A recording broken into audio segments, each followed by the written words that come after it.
嗨，亲爱的书友们，欢迎来到书海时光，一个为你每日推荐好书的心灵驿站。赶快关注我们，一起畅游书海，让阅读点亮每一天的精彩。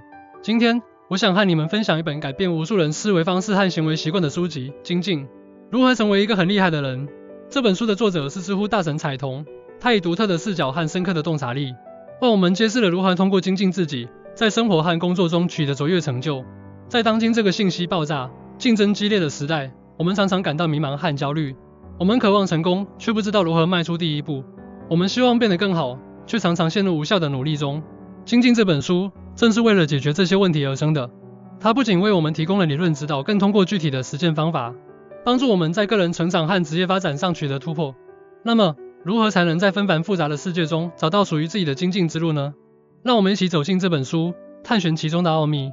在开始之前，我想先问大家一个问题：你们是否曾经感到，无论自己多么努力，似乎总是无法达到预期的目标？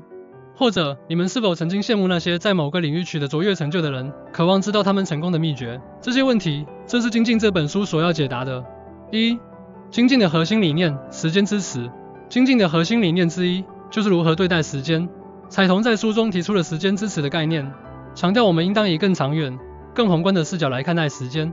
时间之匙意味着我们要学会区分不同的时间尺度，平衡好短期和长期的目标。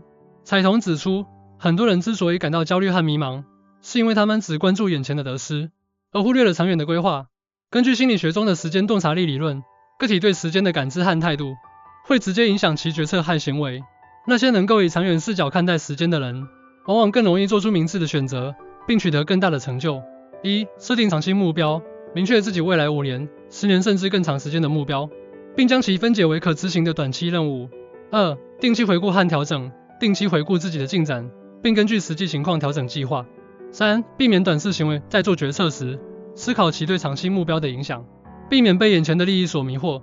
彩童在书中提到一个例子，一位年轻的程序员，在面对一份高薪但缺乏挑战性的工作时，选择了拒绝，因为他意识到这份工作无法帮助他实现长远的职业目标。最终，他通过不断学习和积累经验，成为了行业内的顶尖人才。时间是我们最宝贵的资源，如何使用时间，决定了我们将成为什么样的人。2、精进的习惯之一，选择。选择是精进的另一个重要习惯。彩童强调，选择不仅仅是一种能力，更是一种思维方式。在面对众多选择时，我们常常感到困惑和犹豫。彩童指出，正确的选择源于对自身价值观和目标的清晰认知。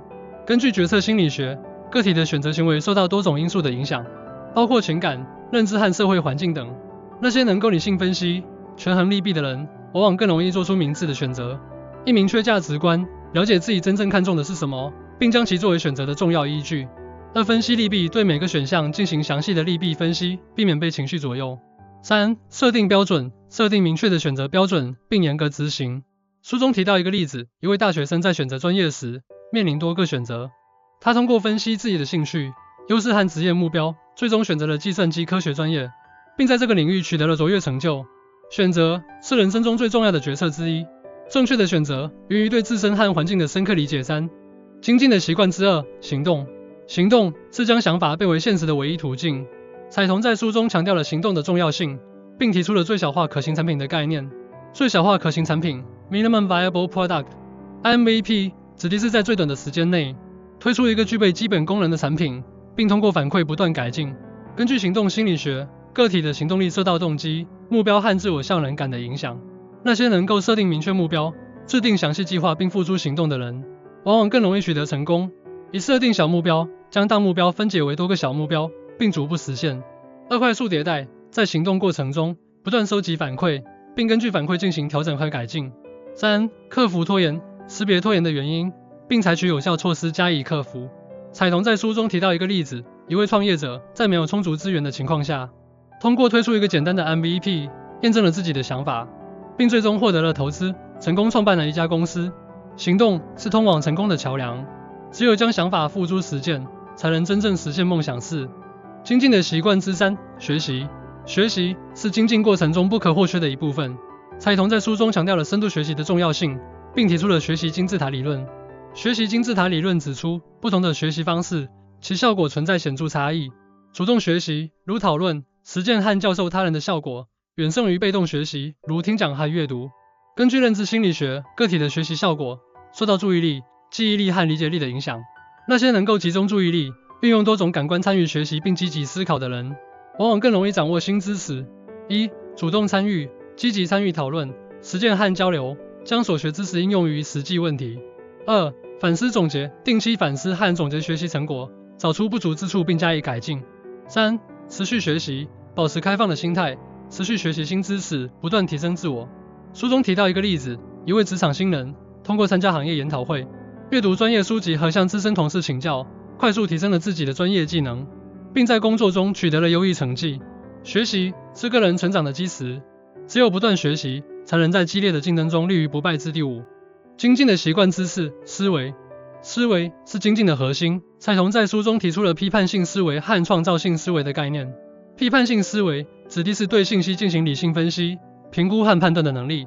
创造性思维则是指突破传统思维模式，提出新颖想法和解决方案的能力。根据思维心理学，个体的思维方式受到知识、经验和思维方式的影响。那些具备批判性思维和创造性思维的人，往往更容易发现问题、解决问题并创造价值。1. 质疑假设，对已有的假设和观点进行质疑，避免盲目接受。2. 多角度思考，从不同角度分析问题，寻找多种解决方案。3. 鼓励创新，鼓励尝试新方法、新思路，并接受失败。彩童在书中提到一个例子，一位科学家在面对一个长期未能解决的问题时，通过运用创造性思维，提出了一个全新的解决方案，最终取得了突破性进展。思维是决定我们命运的关键，只有具备批判性思维和创造性思维，才能在复杂多变的世界中找到属于自己的道路。6. 精进的习惯之5，关系。关系是精进的重要支撑。彩童在书中强调了建立良好人际关系的重要性，并提出了互惠互利的原则。良好的人际关系可以为我们提供情感支持、资源共享和合作机会。彩童指出，建立良好人际关系的关键在于互惠互利，即在帮助他人的同时，也寻求他人的帮助。根据社会心理学，个体的社会关系对其心理健康和行为模式有着重要影响。那些拥有良好人际关系的人，往往更容易获得幸福感和成就感。1. 真诚待人，以真诚的态度对待他人，建立信任和友谊。2. 主动帮助，主动提供帮助，建立互惠互利的关系。3. 维护关系，定期维护人际关系，保持联系和互动。书中提到一个例子，一位职场人士通过积极参与团队活动，帮助同事解决问题，建立了良好的人际关系，并在工作中获得了更多的支持和机会。